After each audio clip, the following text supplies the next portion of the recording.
Ito yung bago kong recipe guys na nagustuhan ng mga bata.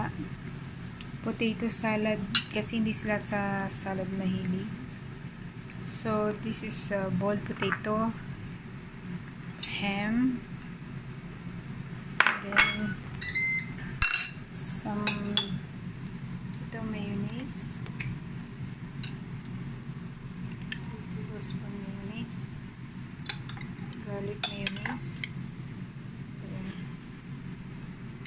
Tapos ilagay ko na rin ang potato, cucumber pala, and then tartar sauce. Ayan, nilagyan ko lang ng salt and pepper, tapos imikos-mikos na.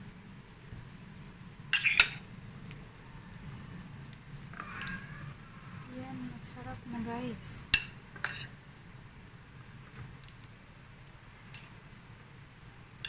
Use it evenly.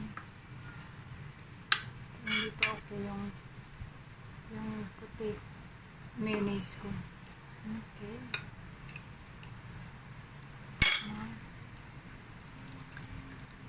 As long as it covered sa potato yung mayonnaise.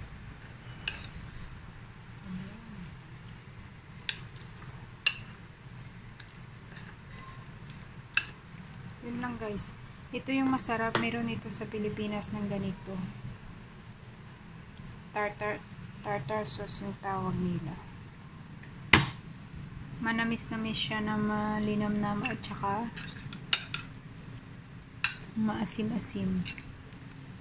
So, yan na guys.